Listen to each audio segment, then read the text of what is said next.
Okay, so I think that as I mentioned, we're going to discuss about the introduction to PHP.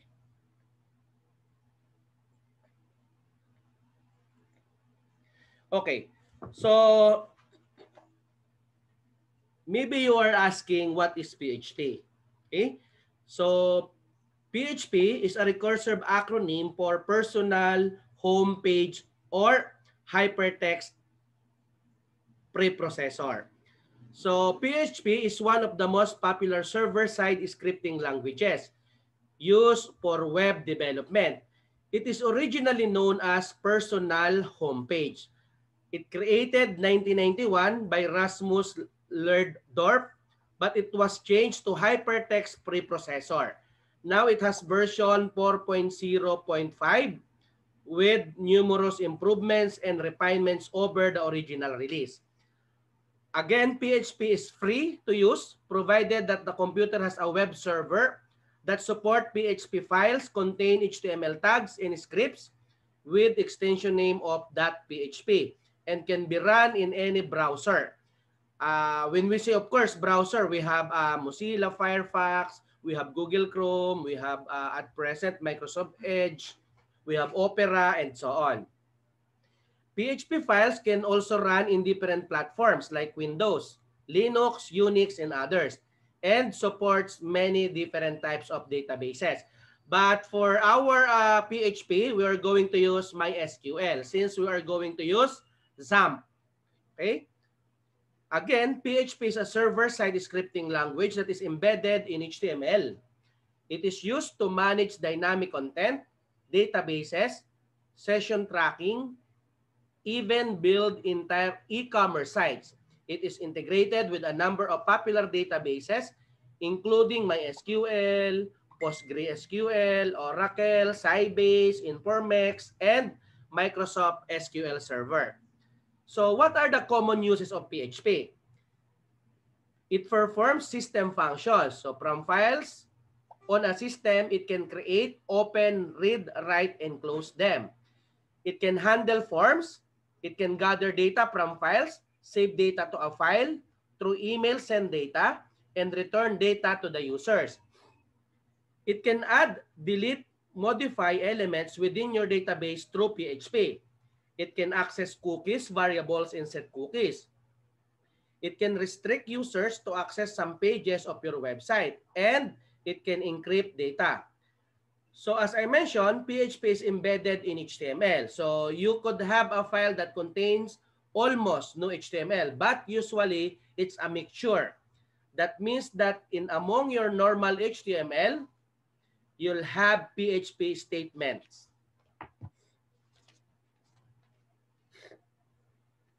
So what are the tools to build a PHP?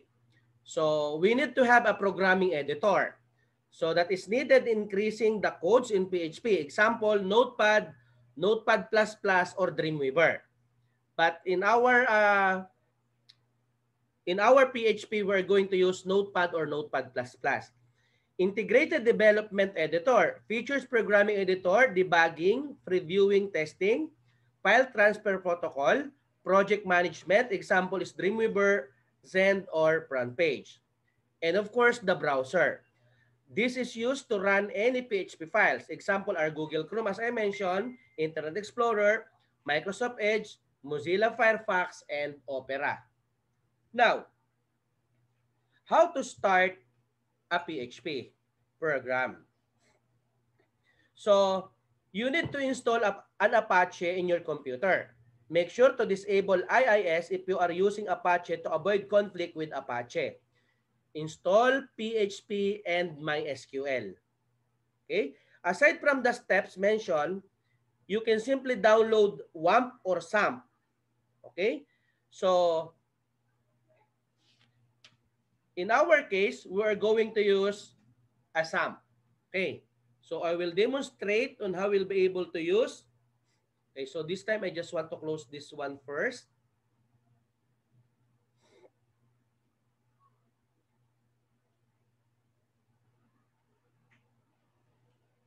Okay, what you're going to do is just locate your SAMP. Now, so as what we have as what I have here,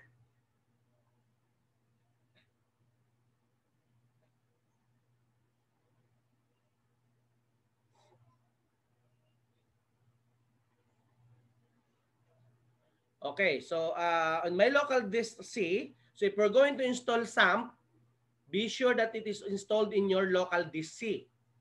Okay, so based on what I have here, I have SAMP1. But I can rename it as SAMP, no?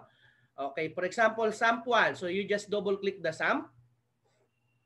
When we say SAMP, that is X is cross, no? Cross platform. Then you just double click the SAMP. And as you have here, as what we have here, you just run SAMP control. Double click SAMP control. Then it display.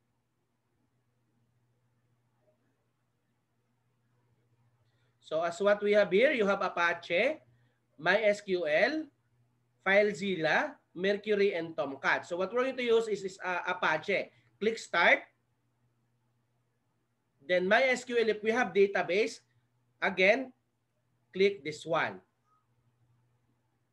Then as you can see here, the action is stop, stop, start, start. When we say that is stop, it means to say that you are now running the Apache and MySQL. Then minimize. Okay. So same as what we did in our HTML, we're going to use Notepad++ as I mentioned. But be sure that you are going to save your work into your htdocs. Under the SAM folder, we have htdocs. So you are allowed to create your own folder here. For example, I just want to create a new folder under htdocs. Don't forget, save your files under htdocs. So halimbawa, WebTech is my new file name. Now, then we're going to create a new file. So using Notepad++. So file new.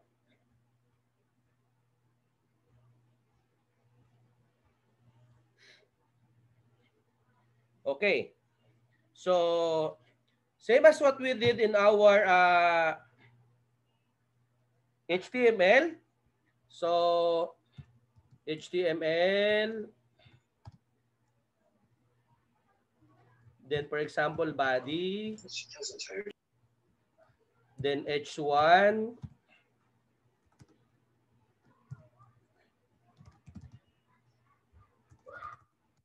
This is basic PHP program. Closing tag, H1. Then to start with our PHP, we are using this one. Okay? So in HTML, we are using HTML as our beginning. But for PHP, we are using this one as our opening tag for HTML.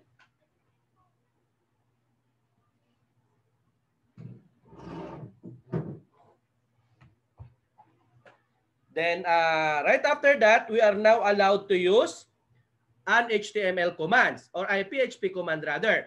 Now, if in C language we are using printf, no? In C++ we are using cin. In PHP we are using echo. Echo, then double quotation. Welcome to the PHP programming. Then double quotes, then semicolon. Then for us to close the PHP, that is question mark, then this one. If this will be our opening tag for PHP, this will be the closing tag. Then of course, we need to close the body. Then closing HTML. Okay. For us to save, or save file, save as, then don't forget to locate, no? Again, locate the local DC.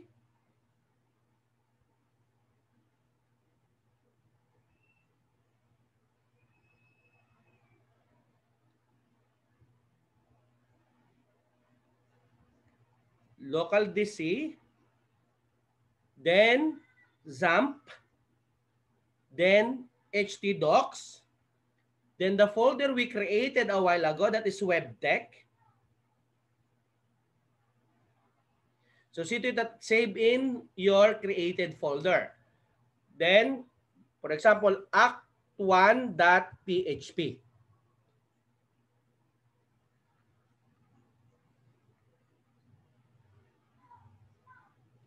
Then again, in save as type, all types.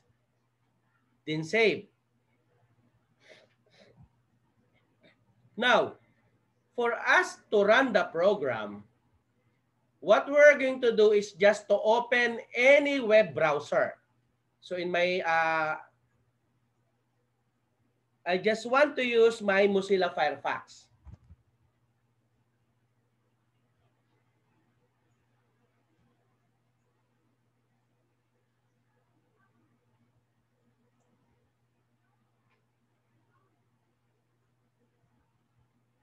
You just type localhost slash your folder. What folder we created? WebTech slash, then the file name, act1.php. Then press enter. So this will be our output. This is basic PHP program. Welcome to PHP programming.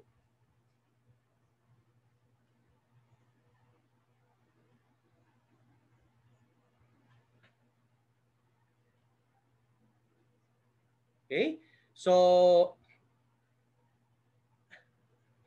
this will be our code, right? So based on our inputted code, so we are going to display welcome to PHP programming. So and it shows in our output that we just simply display the welcome to PHP programming.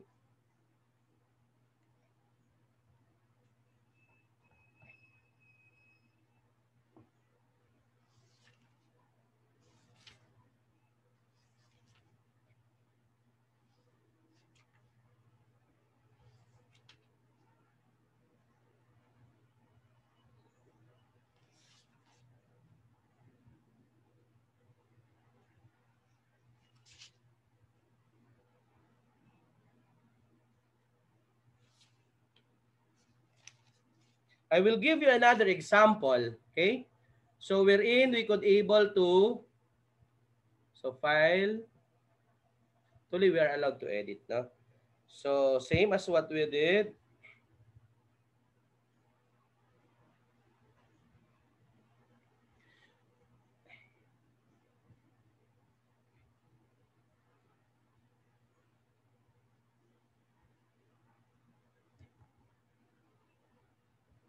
File new, then paste.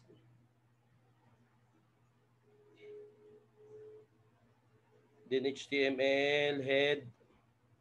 For example, this time we want to add head. We add title, for example.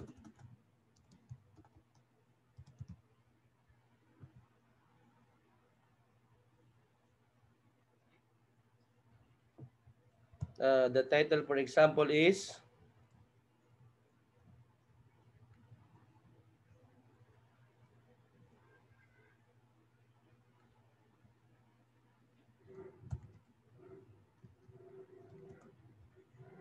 then closing tag of title.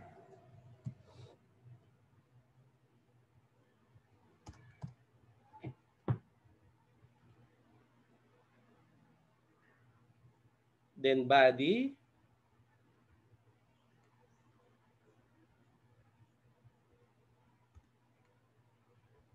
then PHP. For example, echo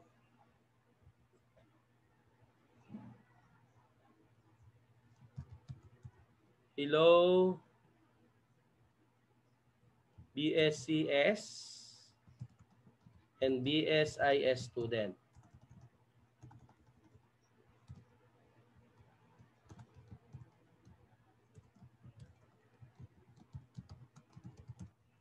Students.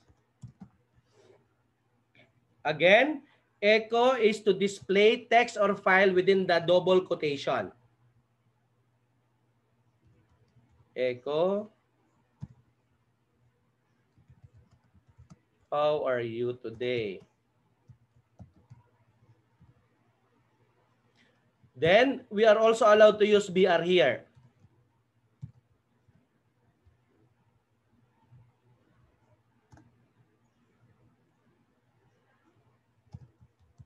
Additional echo. Nice to see you.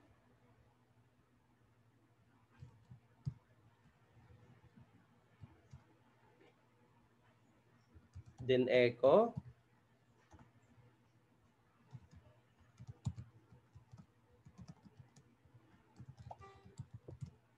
Programming.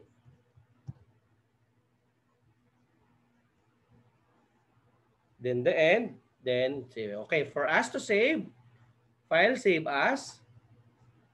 So as you can see here, since we saved it already with WebTech, it is suggested already that you're going to save your next file to the WebTech folder. So act2.php. Then don't forget to change the all types, then save. Okay. So as you can see here, if you have some errors, it automatically give you some ideas. So since we don't have this one, that's why it make us an error. Then semicolon here. So file save.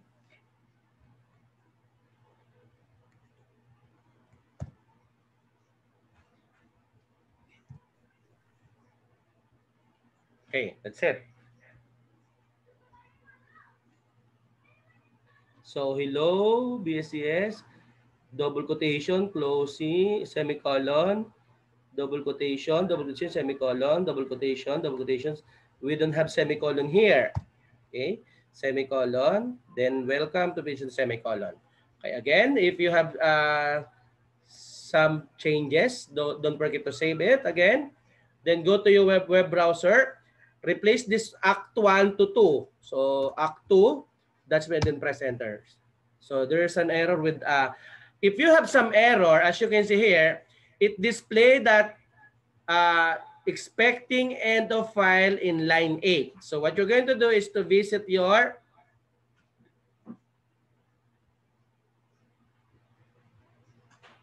then go to your web 8. So semicolon must be right after BR. That's it. Then file save. Then go to your web browser again. Then press enter. So what else? We have still an error in web 8. Line 8.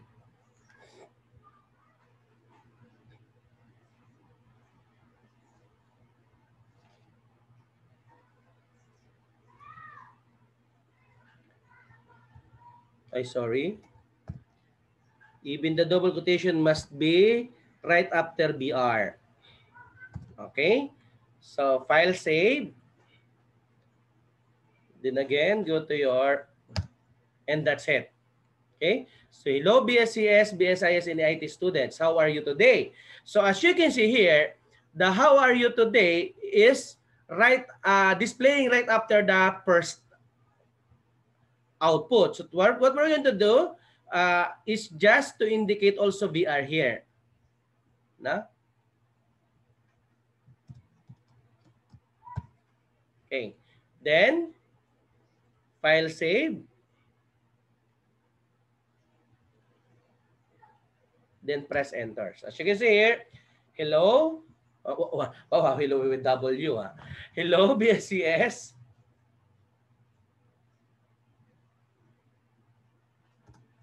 Ayun.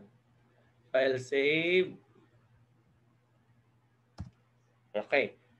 So hello BSCS, BSN IT students. How are you today? Nice to see you. Welcome to PHP Programming. So this will be the output based on the given codes. So it means to say that if we want to display text or informations in our website, we are using echo command. Okay?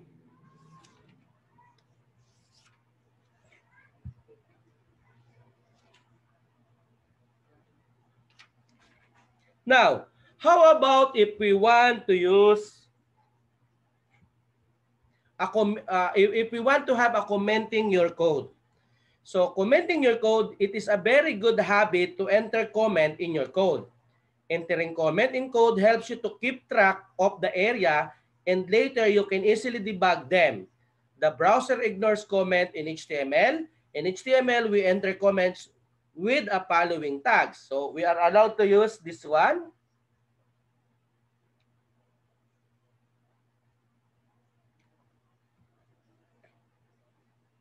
So for example, after this one, we use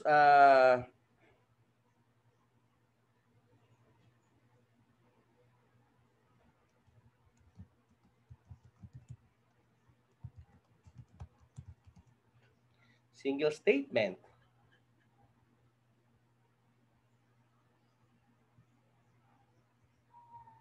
It is an example of a single line comment. For a double comments or multi-line comment, instead of using this one, we are allowed to use